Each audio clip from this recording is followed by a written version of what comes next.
la plataforma o alguien si quiere, hola Gabriel, si alguien quiere compartir la pantalla, si no, vayan a la plataforma, es semiología de estómago, esófago, estómago e intestinos.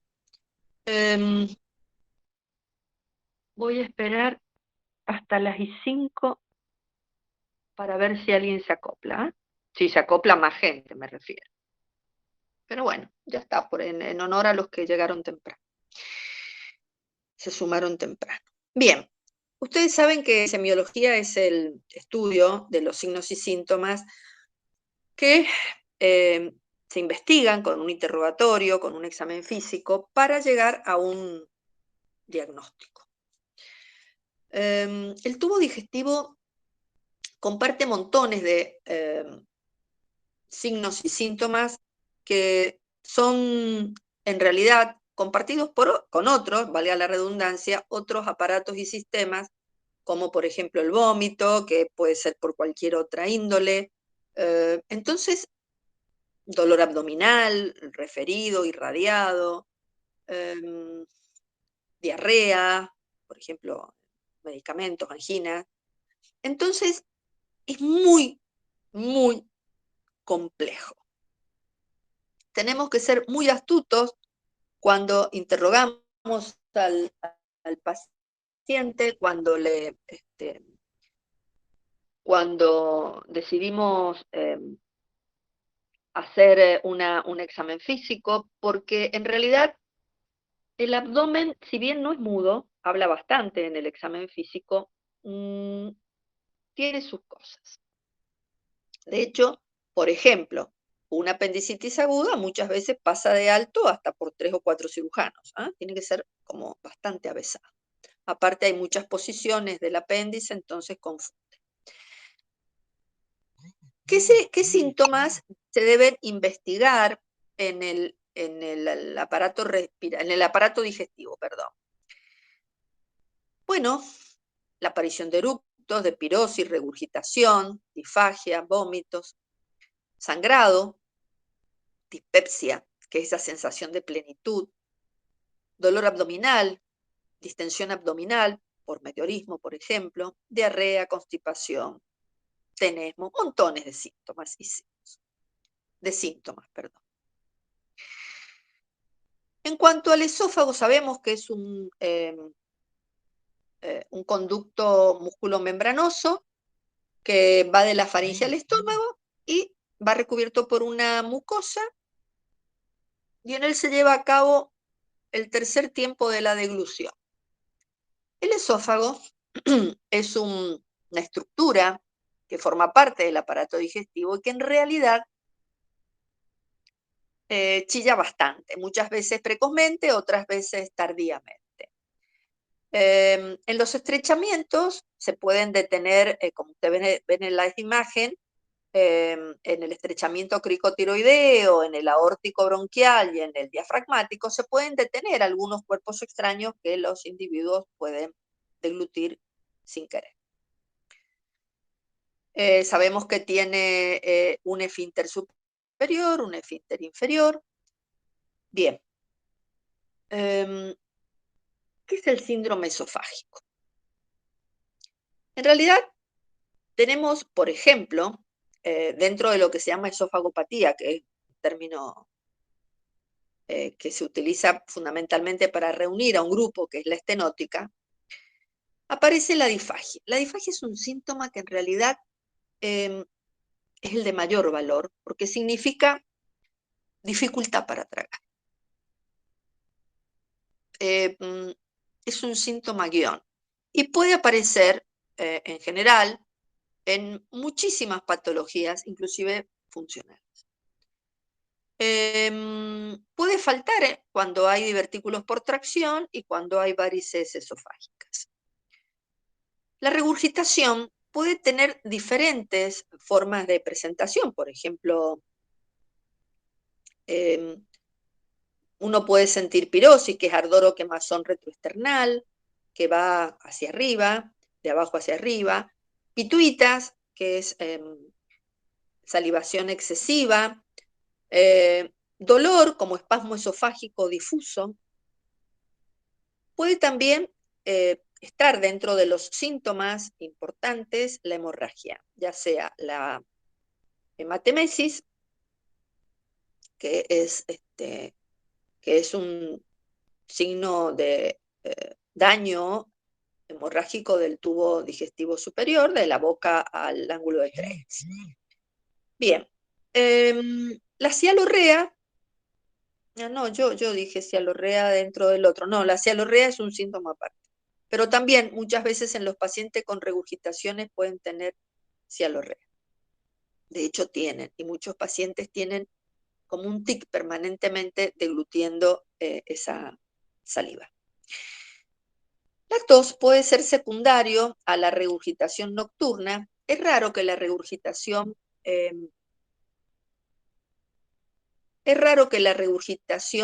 produzca dolor intenso, pero hay que considerarlo. La tos suele aparecer con las regurgitaciones nocturnas, es una tos secundaria eso, ¿no? Y aparece también como síntomas acompañantes de la esofagopatía estenótica, que puede ser por varias causas, la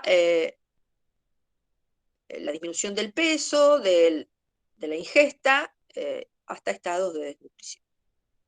En el examen físico, el esófago no aporta nada, no mucho, no aporta nada. Salvo en los divertículos faringoesofágicos que pueden palparse por encima del hueco supraclavicular, pero tiene que ser un no machazo, ¿no? Y el cáncer de esófago, que uno ve el contexto del paciente. Uno ve un paciente desnutrido, adelgazado, caquéctico, marasmático, con adenopatías cervicales, y ahí eso lo correlaciona con los síntomas que el paciente ha relatado y lo pone uno, ve a un paciente con un deterioro psicoorgánico, obviamente puede pensar en trastorno esofágico. La patología esofágica tenemos uno que es bastante común, que son los trastornos motores primarios. En estos existe uno los espasmos y en segundo término la acalasia. Los espasmos pueden ser esenciales, lo que se llama esófago irritable. Hay gente que come como muy nerviosa o es ansiosa de por sí, aunque no esté comiendo, y va a presentar estos espasmos que en general van de arriba hacia abajo. Siempre recuerden que las ondas que se encuentran en el esófago van siempre de arriba hacia abajo. Muchas veces estas ondas de espasmo pueden estar invertidas y aparece esto. Y también los espasmos pueden ser secundarios a cualquier otra patología orgánica. La acalasia es la insuficiente inervación del plexo de Auerbach. Recuerden que el intestino, el tubo digestivo en general, fundamentalmente lo que es más tubo, tiene el plexo de Auerbach. Pero también pueden haber, aparte de trastornos primarios motores, pueden haber lesiones traumáticas, la ruptura y los cuerpos extraños.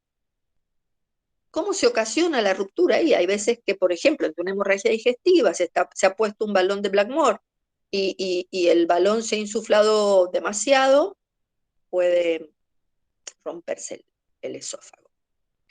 Hay veces que he visto explotar estómago y esófago al intubar a un paciente en vez de en la vía respiratoria, en la vía digestiva, y conectarlo directamente a un tubo de oxígeno de alta presión y sentir como una bolsa de cuero explota.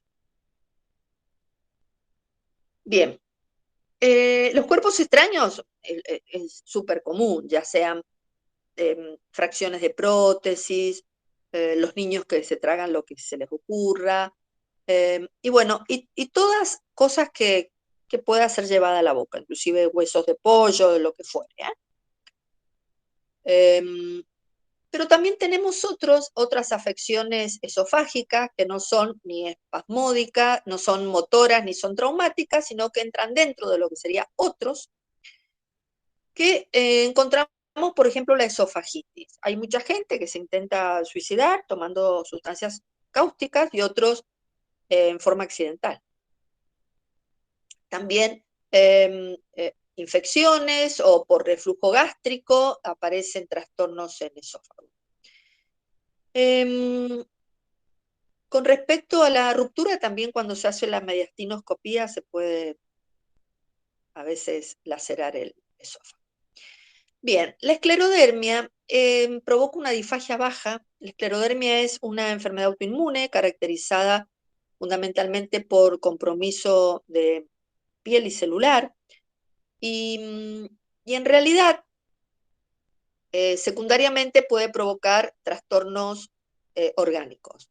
Entre ellos, el aparato digestivo y dentro de ellos el esófago, el más complicado, provocando esta esclerodermia, que significa que el esófago ya no tiene esa elasticidad ni esos movimientos peristálticos, por decirlo de alguna forma.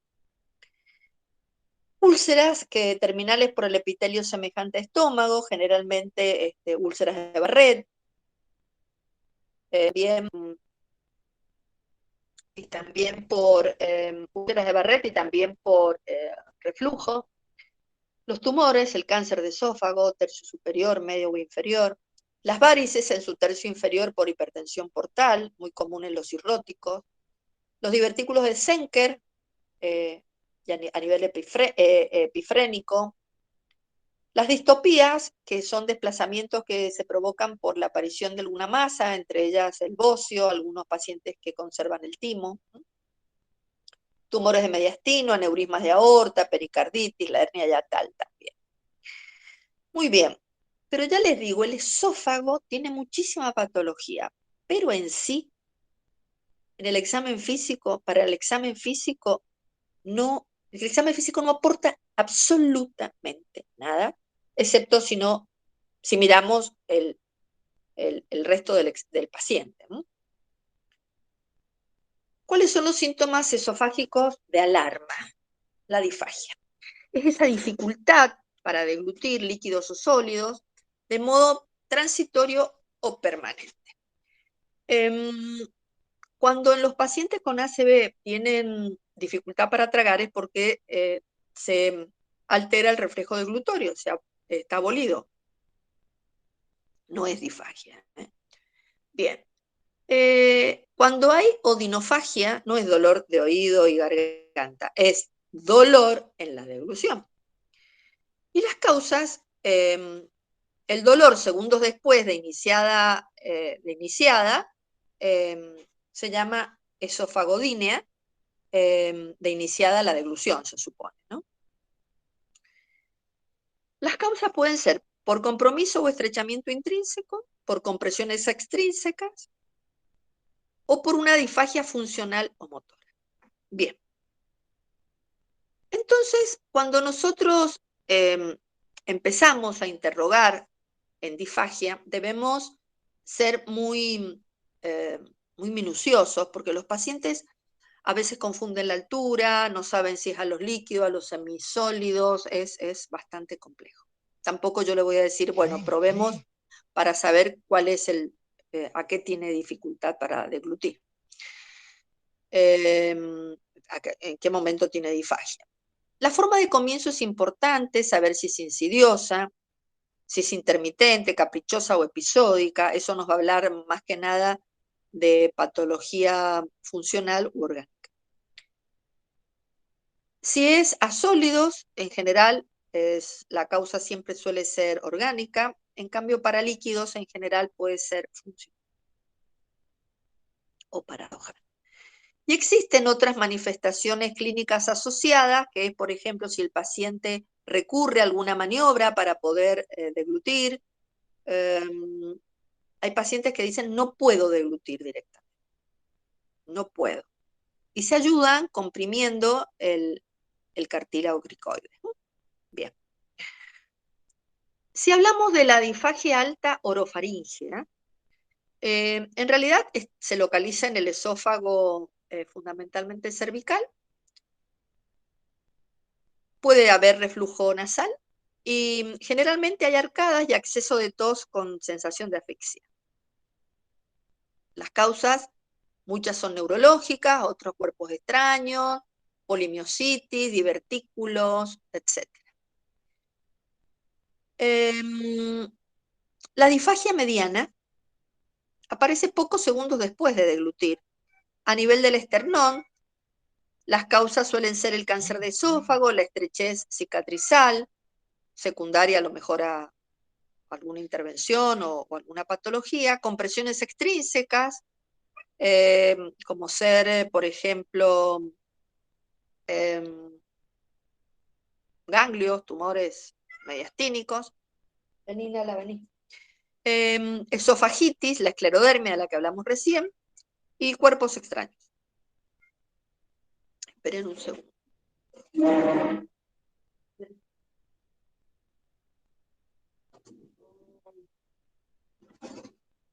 Bueno, con respecto a la disfagia baja, en realidad es una sensación de atascamiento, como si uno estuviera atorado en el apéndice sifoides y parte alta del epigastrio.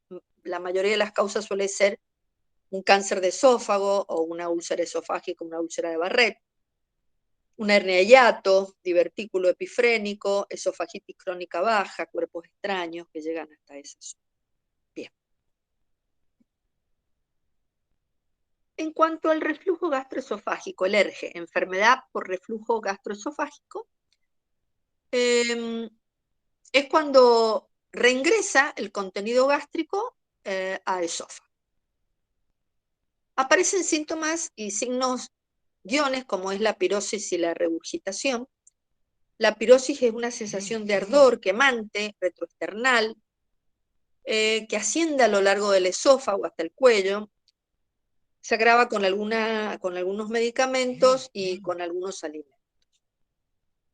En cambio, la regurgitación es el reflujo a la boca, sin náusea, sin esfuerzo, de una cantidad de líquido ácido y amargo que proviene del estómago. Le llaman bilioso, en realidad no es bilis.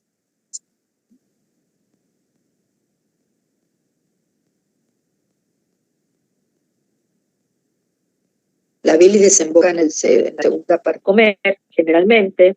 El ERGE, lo peor es lo postprandial. Al acostarse, por eso se le dice siempre que evite acostarse apenas haya ingerido alimento, y con maniobras que aumentan, por ejemplo, la presión abdominal, como es Valsalva y demás. Suelen mejorar cuando están de pie. Se les dice a estos pacientes que duerman semisentados, por ejemplo. Dentro de las manifestaciones clínicas secundarias a ERGE, existe, por ejemplo, que se transforma en una esofagitis crónica, aparecen erosiones, úlceras. En general los pacientes se despiertan con sensación de asfixia, tos. El microaspirado gástrico provoca bronquitis, neumonitis química, neumonías químicas en realidad, y neumonitis química. Es frecuente en obesos el tener ERGE, en la esclerodermia, la úlcera del esófago de Barrett, que es por ese permanente reflujo, y en la hernia de hiato. Muy bien. El divertículo faringoesofágico de Zenker es una hernia de la mucosa y la submucosa por pulsión, como si fuera, porque están los por pulsión y por tracción. Este es por pulsión. En general los pacientes se quejan de halitosis, disfagia intermitente, regurgitación y una masa laterocervical reductible, es decir, se puede vaciar, como si fuera un quiste. Bien, otros divertículos menos frecuentes pueden aparecer en diferentes zonas y alturas del esófago. La calasia. Esta es una dilatación progresiva del esófago que lleva a lo que se llama megaesófago. Es muy común en el Chagas, sobre todo en Brasil, que compromete más el tubo digestivo. Mientras que tenemos la pseudoacalasia, que es el cáncer de esófago distal, provocado también puede ser por una estenosis cicatrizal, por una compresión extrínseca. Es un estrechamiento dentro de es decir, la acalasia es una dilatación y la pseudoacalasia se provoca por estrechamiento y por encima aparece la acalasia, la dilatación. Los síntomas provocan una disfagia en realidad paradójica. Los hábitos pueden tener diferentes hábitos para deglutir. Muchas veces se hacen maniobras de masaje de cuello. Tienen pérdida de peso y regurgitación de material muy fétido. Bien. La hernia hiatalo-diafragmática en realidad da síntomas esofágicos como dolor torácico retroesternal, disnea, estados hemorragíparos. Suelen sangrar bastante, pero con un sangrado microscópico. Hay que pedir sangre oculta en materia fecal en la mayoría de las veces. Bien. También tenemos dentro de patología esofágica, aparte de esta hernia hiatal, que muchas veces se manifiesta como se llama esófago corto, es bastante discutible. La paraesofágica en el 20% y la mayoría son por deslizamiento. Ahí van a ver las hernias en la diapo. Generalmente, el carcinoma es una patología muy frecuente. Cuando hablamos de estómago y duodeno, visto que esófago es muy, pero muy, siempre hay que, como la mayoría del tubo digestivo, hay que ir a comprobar mediante exámenes complementarios instrumentales. Lo mismo ocurre con estómago, duodeno es medio difícil llegar con instrumentación, pero bueno. El estómago y el duodeno están tan relacionados que en realidad se consideran en forma conjunta. Tenemos la incisura del cardias, el fundus, donde desemboca el esófago, luego el cuerpo gástrico, el antro pilórico, el canal pilórico, el duodeno, la curvatura mayor y menor. Estas estructuras son importantes conocerlas porque tienen diferente patología según donde asiente, se manifiestan en forma diferente y se tratan en forma diferente. Bien. Las patologías más frecuentes son las gastroduodenales, por eso se las asocia con un solo término. Aparecen dispepsias orgánicas o funcionales, la úlcera péptica, que es una solución de continuidad, un poquito más allá de la muscularis mucosa. Las úlceras duodenales son más comunes en hombres, en el grupo sanguíneo O, 4 veces más comunes. La gastritis aguda, crónica y otras formas de gastritis. Las duodenitis por Helicobacter pylori, la enfermedad de Crohn, el citomegalo. Los tumores benignos como el leiomío y los lipomas.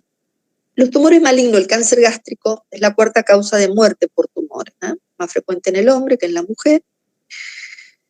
El grupo sanguíneo suele ser el A.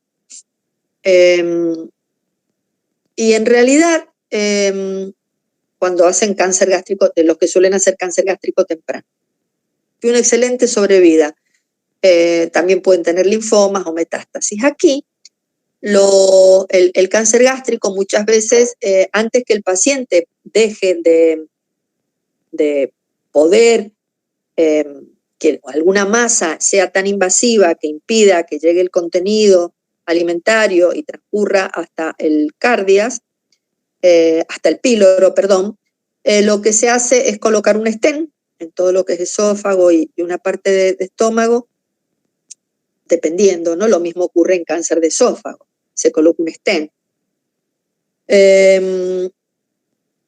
Los cánceres de estómago son agresivos, pero tienen una buena sobrevida y tienen, en general, ¿no es cierto? El cáncer gástrico temprano, sobre todo cuando se hace la gastrectomía por la técnica de Billroth 1 o Billroth 2, es muy satisfactorio. ¿Qué es lo que se interroga en la patología gastroduodenal? Fíjense que yo digo gastroduodenal y no gastrointestinal, gastroduodenal. Si hubiera dolor abdominal, dónde, cómo, cuándo, vómitos, hematemesis, si aparece melena, la pérdida de peso y de apetito, cuánto dura, cuánto es la magnitud del mismo, si hay anorexia o es voluntaria para disminuir de peso, el apetito está conservado o no, o si es un apetito, o si es una anorexia, mejor dicho, selectiva a la carne, a las grasas. Aparece distensión abdominal como síntoma de dispepsia. Esta suele ser bastante fluctuante, aumenta en el día, mejora un poco en la noche. Se debe descartar, obviamente, líquido libre en la cavidad abdominal, es decir, ascitis, y es bastante frecuente también confundirlo cuando el paciente tiene un importante panículo adiposo. Dentro de los antecedentes personales, los menores de 40 años hacen úlceras, en general, en menores de 40 años hacen úlceras y además de cáncer, ¿no? Es decir, que es una edad jodida. Y siempre interrogar si ha habido úlcera o cáncer en los integrantes de la familia, hacia arriba. El vómito tiene 3 fases en forma secuencial: náuseas, arcada y vómito. La náusea es la sensación desagradable asociada al deseo de vomitar y se acompaña en realidad con una salivación, sudoración, taquicardia, mareos. Arcada son contracciones con glotis cerrada, pero no se expulsa nada, mientras que el vómito, la emesis, es la eyección o la expulsión del contenido gástrico por la boca. El vómito reflejo se presenta en muchísimas patologías. Muchas veces es reflejo al dolor, es provocado por dolor, por estímulos, son síntomas neurovegetativos. Hay, por ejemplo, situaciones que pueden despertar esto, que tan solo ver a alguien vomitar, mucha gente también vomita. Los vómitos centrales, el vómito en chorro como tal, los neurólogos poca bola le dan, dicen que en realidad no son así, pero son vómitos de origen central en los pacientes con hipertensión endocrinal. ¿Cuánto dura el vómito? Hay que preguntarle cuántos vómitos tiene en el día, si es, por ejemplo, en el embarazo duran ese es el primer mes, si el vómito es inmediatamente después de comer, por ejemplo, es común en la gastritis, la úlcera de espasmo pilórico, 4 o 12 horas después habla uno de una estrechez pilórica, se ve una distensión del hemiabdomen superior. Si el vómito es prolongado en su tiempo, habrá que pensar en un tumor cerebral, en un cáncer de páncreas o vómitos de origen psíquico, la bulimia. ¿Cómo es el aspecto del vómito? Si es alimentario, el divertículo de Zenker, una gastritis o una úlcera. Si es bilioso, amargo, amarillo, puede ser una obstrucción de duodeno, por debajo de la ampolla de Vater, obvio. Puede ser por racio, por oclusión intestinal baja, hemático, alguna lesión esofágica, gastritis o duodenal. Cada vez se borran más alumnos y les cuento que este es un tema que entra en el examen. Bien. Complicaciones del vómito. Y los pacientes se desnutren, se deshidratan, aparece una alcalosis hipopotasémica. Tenemos el síndrome de Mallory-Weiss, que es el paciente generalmente el paciente que es muy vomitador termina teniendo desgarros. El síndrome Von-Haber, que es la ruptura con dolor precordial, en el caso del neumomediastino.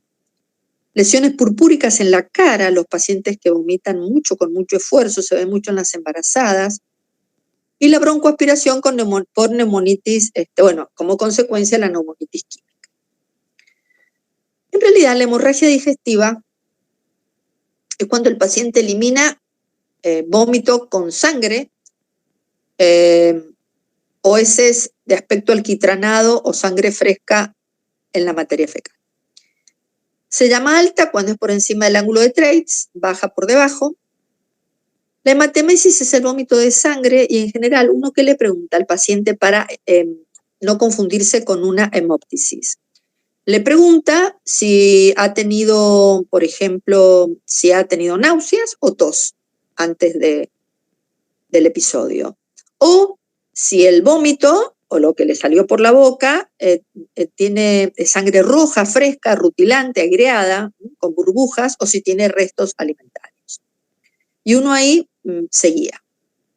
La melena son la materia fecal alquitranada, negra, tremendamente maloliente, pegajosa, y que puede aparecer también por la ingesta de carbón, de hierro, remolacha, morcilla,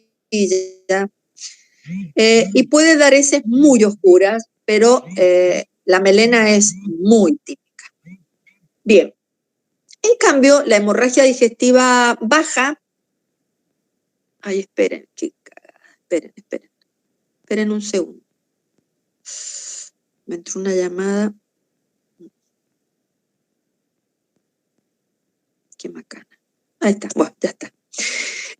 La hemorragia digestiva baja, la enterorragia, es la sangre roja que se elimina por el ano, mezclada con materia fecal, eso sería una enterorragia, o fresca rutilante, bañando, coronando la materia fecal o manchando la ropa interior, que es la proctorragia. La salida de sangre por el ano se llama hematoquesia. La hemorragia digestiva alta puede ser provocada por todas estas causas y por muchas más: la úlcera péptica, gástrica o duodenal, la gastritis erosiva aguda, las varices esofágicas o gástricas, el Mallory Weiss, el vomitador, con desgarros esofágicos, la esofagitis por reflujo de la hernia diafragmática, el cáncer de estómago. Bien. Y la baja por el cáncer de colon, que es en realidad lo más frecuente es la diverticulosis colónica, el Meckel, el cáncer, la angiodisplasia de colon en los pacientes añosos, la poliposis colónica, que son futuros cánceres el día de mañana, enfermedad inflamatoria intestinal, sea colitis ulcerosa o enteritis regional o enfermedad de Crohn, la colitis isquémica por infarto intestino mesentérico, las hemorroides, las proctitis y las fisuras anales, pero también hay otras más.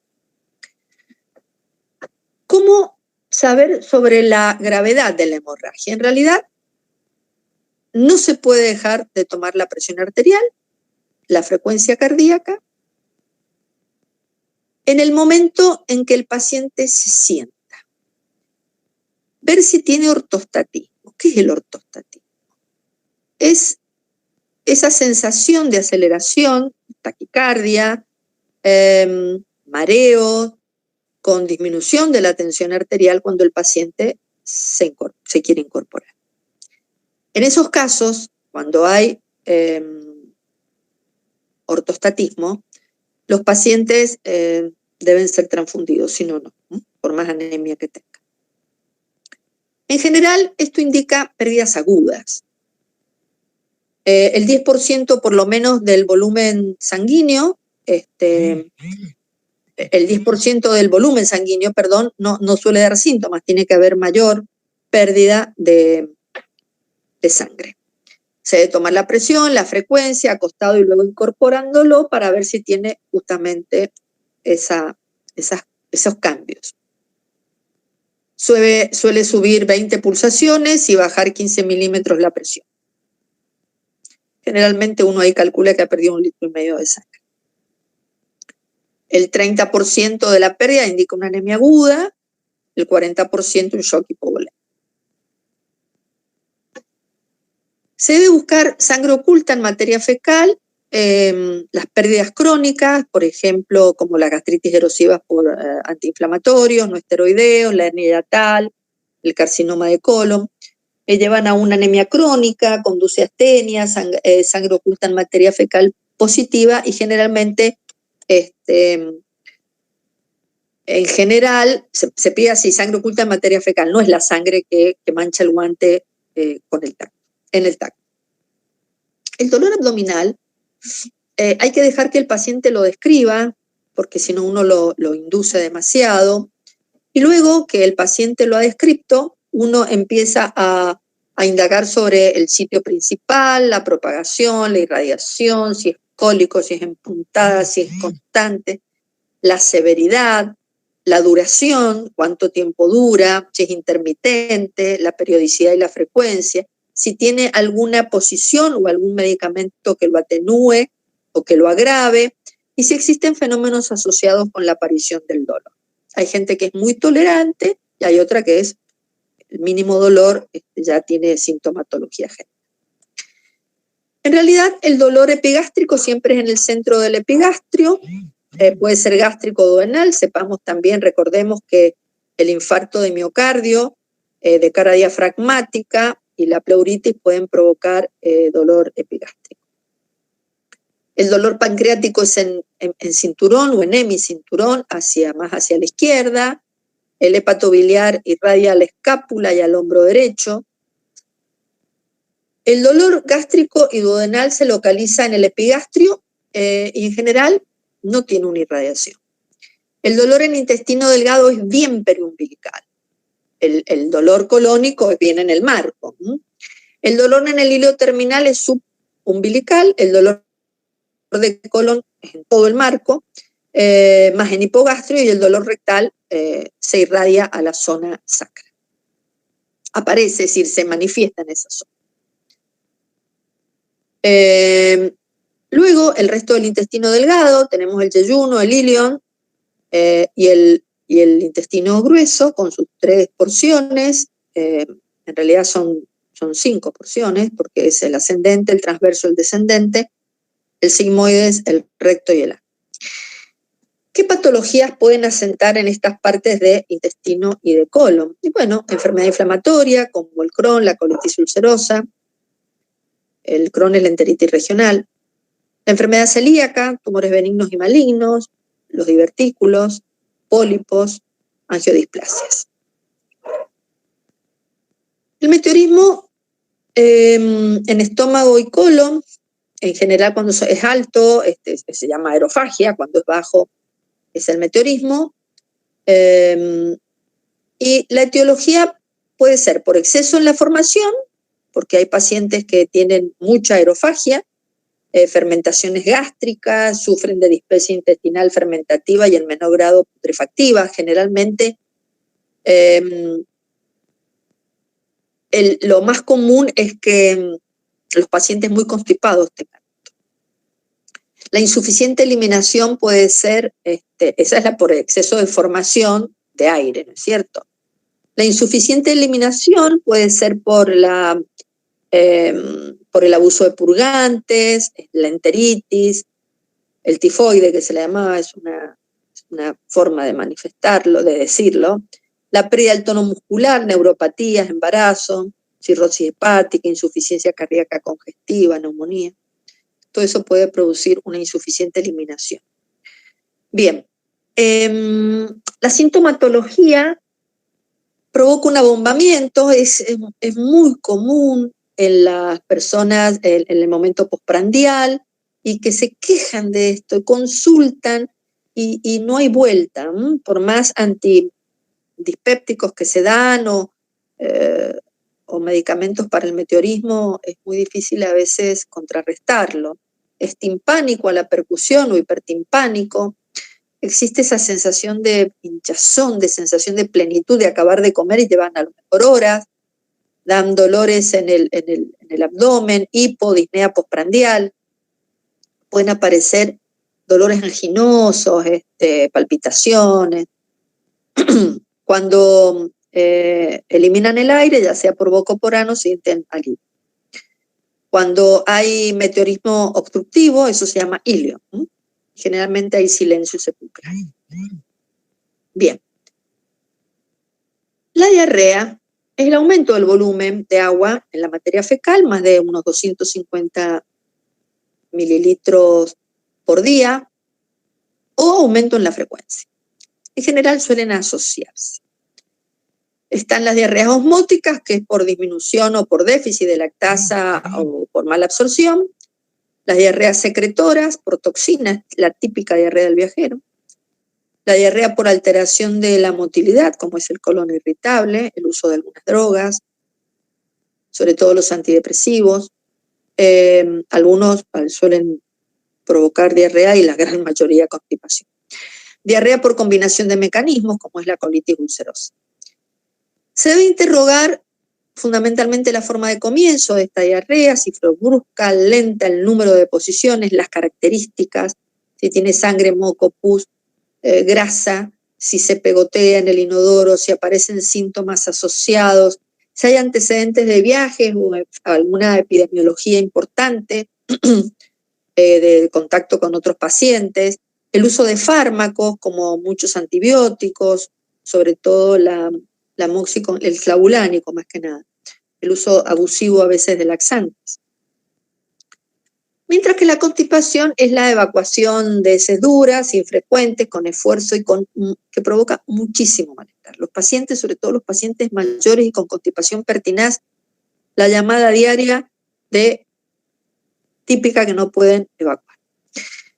Se debe interrogar la frecuencia de la defecación, saber la consistencia, la forma, qué tipo de dieta está llevando a cabo, qué medicación es la habitual que toma, si nota cambios en el ritmo, por ejemplo, si mezcla momentos de diarrea con constipación, si hay presencia o no de sangre en el momento defecatorio, sí, en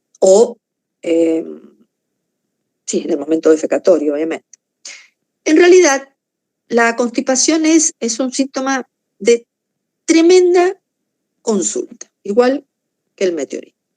Son dos síntomas claves. En realidad, ¿qué pasa? Los pacientes comen poca fibra, se mueven poco, están mucho tiempo en cama, mucho tiempo sentados. Entonces puede haber o una dieta escasa en fibras, o una alteración de la motilidad, o un colon irritable que tiene esos trastornos de diarrea y de constipación, o un cáncer. Edades muy avanzadas donde la movilización es mucho menor, el embarazo. Esas son las más comunes. Las menos poco comunes serían la enfermedad no rectal, las fisuras, la estenosis, donde los pacientes no evacúan por el dolor que les provoca. Las drogas como los opiáceos, hoy en día con el uso del tramador en forma excesiva, están todos constipados. Los antiespasmódicos, el abuso de laxantes también. Eso es cuando está alterada el uso de laxantes, por ejemplo, están constipados y toman en exceso laxante, evacúan y después están otro montón de tiempo con constipación. Las raras es el hipotiroidismo, la hipercalcemia, la hipocalemia, la porfiria, el saturnismo, cuando son por problemas de escasez, no de escasez, sino, perdón, estaba leyendo otra cosa, de algunos trastornos metabólicos, endocrinos. Y también las alteraciones neurológicas, como el Chagas, las lesiones de médula, que alteran la motilidad de estas. Doctora, ¿le puedo hacer una pregunta? Por supuesto. Cuando habla de la constipación, en cuanto a la hidratación del paciente, ¿eso también influye? Si toma mucho líquido o no. En general, los pacientes constipados son muy mezquinos con el agua. Toman muy poco líquido. De hecho, el riñón sufre bastante, les cuesta evacuar y en general, hay pacientes que son constipados habituales. Toda la vida fueron constipados, no lo vamos a cambiar. Pero si un paciente pasa de la normalidad a una constipación o alterna constipación y diarrea, hay que estudiarlo profundamente para ver qué pasa. Pero la ingesta de líquido, la ingesta de fibras y el movimiento es fundamental. Bien. En el examen físico, en general, solemos encontrar palidez, desnutrición, una fase que parece sufriente el paciente, que no puede evacuar. Debemos hacer un examen abdominal bien completo. La topografía abdominal, sabemos las 9 regiones que tiene el abdomen, el epigastrio, 2 hipocondrios, 2 flancos, una región mesogástrica o periumbilical o umbilical, 2 fosas ilíacas y un hipogastrio. Bien. En realidad, cada zona tiene un órgano o una parte de un órgano, entonces uno va como imaginando qué es lo que puede estar pasando. Si yo toco, por ejemplo, el hipocondrio derecho, sé que ahí está el hígado, la vesícula y el ángulo colónico el ángulo hepático del colon ascendente. Cada zona tiene inclusive hasta una irradiación, según qué órgano, una irradiación muy típica. Bien, en realidad debemos observar siempre en la inspección, ver la simetría o la asimetría del abdomen. Ya tener una cicatriz abdominal significa que tiene asimetría, por más perfecta que sea la cicatriz.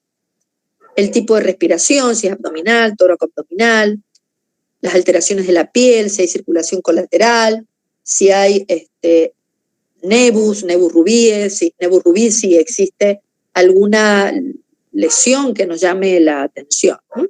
Si hay una protrusión, si hay un hundimiento, una depresión. Vamos a ver que puede ser normal simétrico, puede tener una eventración, que es la herniación posterior a un acto quirúrgico. La diastasis de los rectos, por ejemplo, es muy común en las mujeres embarazadas. Si tiene liposucción, también, todo esto son típicos abdómenes asimétricos.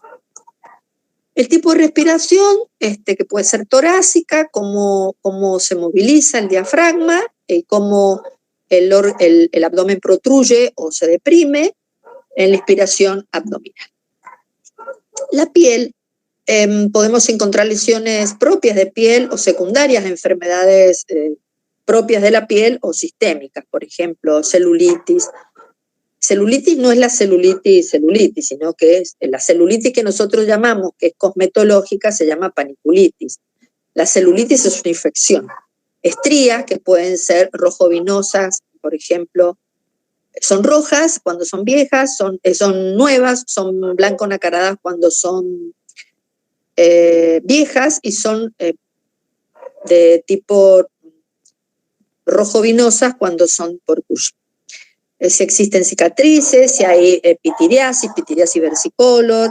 El paciente con COVID puede tener algunas lesiones pequeñas, lesiones purpúricas. La verdad que el COVID da de todo, así que lo podemos enganchar en lo que se les ocurre. La citis, por ejemplo, la circulación colateral, hay que hacer una maniobra. Por ejemplo, si yo tuviera acá una varice la circulación colateral, yo aprieto los dos, sobre todo, obviamente, en el abdomen, yo lo hago aquí. Yo separo los dedos, es decir, aprieto, ¿no? Separo un dedo y veo si sube, separo el otro, veo si sube. Se hace, obviamente, vertical, ¿eh? Veo si la circulación colateral es ascendente o descendente. La citis es una gran distensión abdominal, pero no provocada por meteorismo o combinada con meteorismo, pero fundamentalmente líquido libre o tabicado en el abdomen. Puede ser provocado, miren las varices esofágicas que tiene esa diapo, miren cómo está eventrado el ombligo. Muchas veces también ocurre, obviamente, no de esa magnitud, pero en los embarazos múltiples.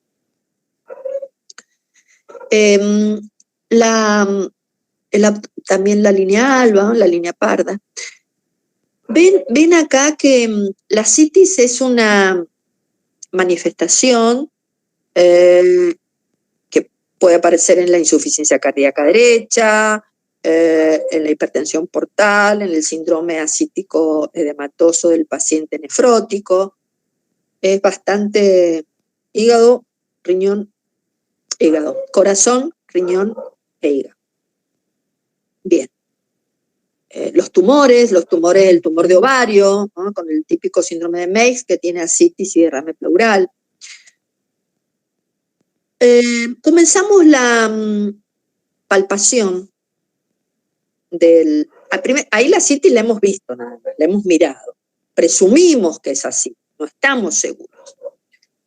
La palpación es lo que se llama, comenzamos con la mano de escultor, que es pasar la mano suavemente, muy suavemente sobre el abdomen del paciente. La mano tiene que estar a temperatura normal o calentita, si no el paciente inmediatamente defiende. Determinar la temperatura, si hay dolor superficial o profundo, si hay puntos dolorosos, si el paciente tiene defensa. Esta maniobra de palpación es muy suave, es por todo el abdomen, es casi acariciándolo, pero sí. Luego tenemos la palpación, es una maniobra de contracción del abdomen con oposición. La palpación es yo intento profundizo de hecho, ¿no?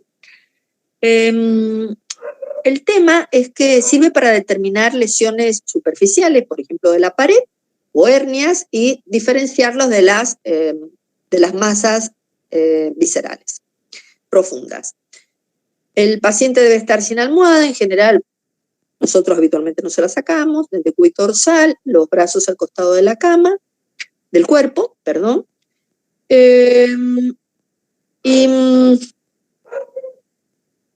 Uno se ubica como mirando a la cabecera de la cama, como mirando los pies del paciente. El médico pone la mano en la frente haciendo cierta resistencia y le decimos al paciente que intente levantarse y vamos a ver si tiene, por ejemplo, una diastasia de los rectos, una herniación, una eventración. Bien. La palpación en sí tiene una maniobra de contracción abdominal. También le hacemos elevar las piernas, entonces se contrae el abdomen, puede aparecer alguna tumoración, o puede aparecer si es de pared, o superficializarse más si es intraabdominal. Tiene la misma posibilidad que la maniobra anterior de ver eso. El paciente en decúbito dorsal sin almohada eleva los miembros inferiores, esa es otra maniobra. El bazuqueo o chapoteo gástrico es la depresión repetida y brusca del epigastrio. Uno aprieta bruscamente y suelta, aprieta y suelta, aprieta y suelta. Eso se debe a la acumulación de líquido y de gases en un estómago distendido. La palpación monomanual de ciego, como comprimiendo el ciego, siempre examinándolo, siempre los clínicos examinamos desde la derecha, muy raras excepciones desde la izquierda. La mano debe estar como semiflexionada, como si fuera en garra, perpendicular al eje del ciego. La maniobra de Prone es para palpar el ciego, acá está, que se hace un deslizamiento transversal del borde radial del dedo índice derecho. Se va corriendo el índice. Bien. La maniobra de Sigó, yo la verdad no soy muy afecta a los nombres propios de estas maniobras, porque a mí, mientras sepan hacer la maniobra, todo está bien. Pero es la compresión del colon ascendente como una pinza, ¿sí? Poner la mano, bueno, que no se ve. Así. Como una pinza. Con la mano izquierda, con el pulgar se comprime bien y se palpa el flanco derecho. El resto de los dedos de la pinza apoyan en la zona dorsal. La maniobra monomanual del colon sigmoides, en realidad es el paciente en decúbito dorsal. Nos ponemos también desde la derecha. Acá está la imagen a la izquierda, pero nos ponemos desde la derecha. Lo podemos hacer de la izquierda, pero estamos tan acostumbradas a colocarnos a la derecha. Los dedos semiflexionados y en general, a ver si la otra está, esta es la que más me gusta, que es la del colon sigmoides, es lo mismo que la anterior, pero con las dos manos, como haciendo un rodillo, un deslizamiento de las manos sobre el colon. Seguimos. La palpación genupectoral es para diferenciar tumores pulsátiles, como por ejemplo aneurismas, y latidos transmitidos que desaparecen en esta posición. Bien. El punto apendicular de McBurney es el que está entre el ombligo y una línea imaginaria entre el ombligo y la espina ilíaca anterosuperior. Allí, en su tercio externo y la unión con el medio, allí se comprime y al descomprimir, si aparece dolor, se llama signo de Bloomberg y habla de irritación peritoneal. En realidad, el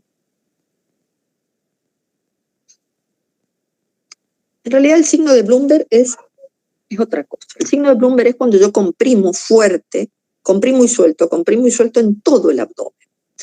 El punto apendicular de McBurney en realidad se encuentra entre la espina ilíaca anterosuperior y el ombligo, en la unión de ese punto, y ahí se comprime. Se llama punto apendicular o punto de McBurney, mientras que el Bloomberg es en cualquier parte. La percusión, la técnica es igual a la de cualquier percusión.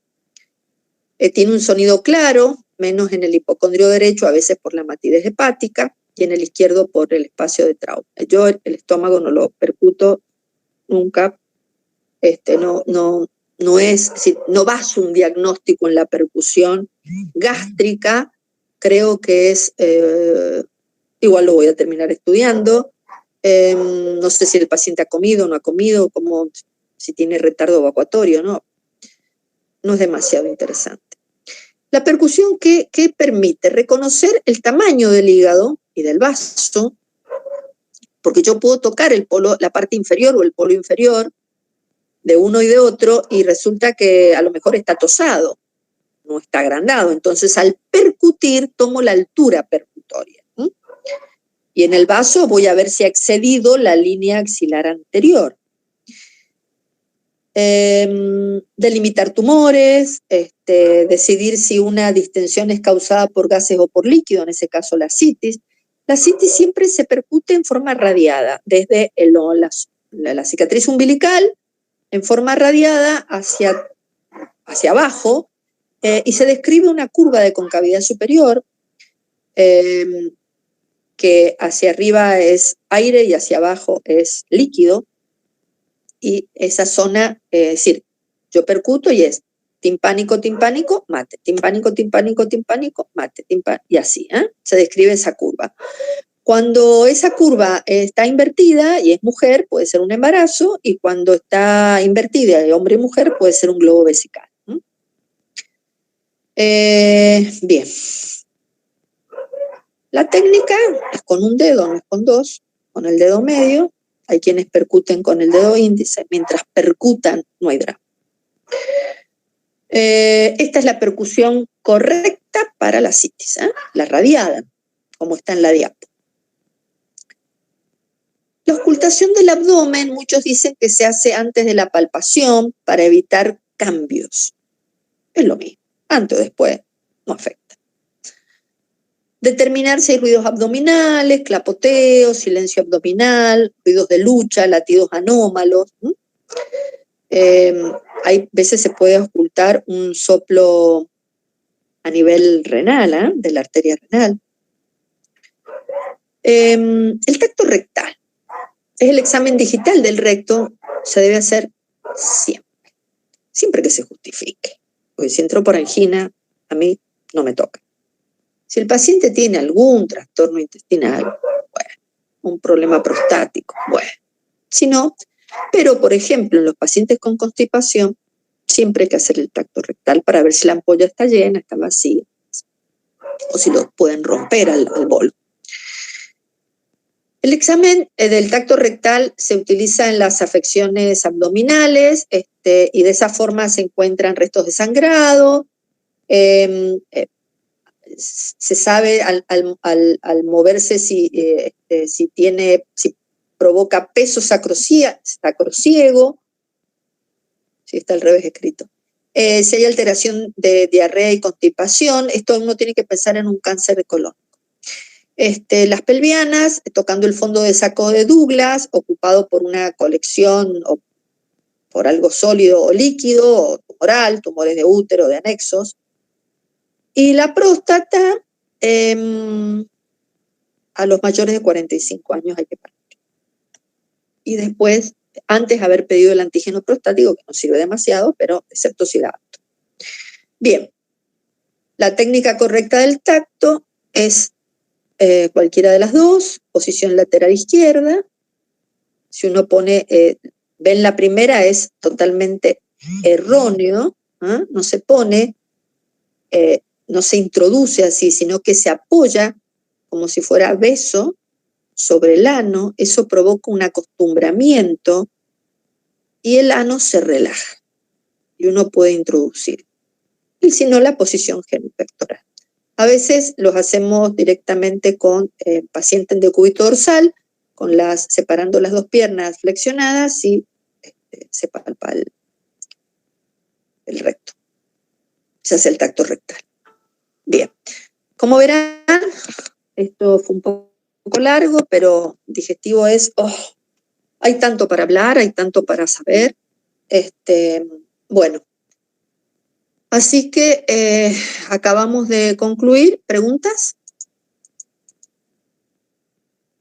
Profe, yo tenía una duda acerca de la división de cuando era una hemorragia digestiva alta o baja, porque veía que era como que algunos decían que era la segunda parte del duodeno, otros la tercera, y quería saber Es el ángulo de Treitz. Bien, o sea, quería saber si boca. La cátedra. Bien, Sí. boca. Ángulo de Treitz, alta. Ángulo de Treitz, ano, baja. Hay veces que los pacientes refieren sangrado rojo rutilante por el ano y resulta que la hemorragia es alta. ¿Y cómo sabemos allí? O ha sido una hemorragia muy cuantiosa, o el paciente tiene el ritmo acelerado y la sangre no alcanza a oxidarse y a convertirse en melena cuando es alta. Bien. ¿Preguntas? Profe, yo tengo una duda. Con las técnicas de maniobras, si son monomanuales o bimanuales, ¿hay que saberse específicamente bien los nombres de cada uno o saber implementarla es suficiente? Porque... Manual, bimanual y saber cómo se hace. A mí los nombres, yo no lo sé, igual inclusive para hígado, para vaso. Por ahí el saber cómo pongo, por ejemplo, si yo voy a percutir vaso, tengo que poner al paciente en posición de Schuster. Sí. Entonces, yo pongo al paciente, yo tengo que saber cuál es la posición de Schuster. Pero si no me acuerdo qué es Schuster, ¿qué me importa? Lo importante es que lo pongan en esa posición y percutan. Los nombres propios en y sobre todo cuando son médicos extranjeros no nos importa demasiado. Cuando son nuestros sí, porque es una forma de recordarlos y de tenerlos siempre presentes. ¿Algo más? Bueno, gracias. De nada. Bien. Gracias a ustedes. Chau Gabriel, chau chicos. Nos vemos el miércoles a las 12:30, por favor. Doctora, una consulta.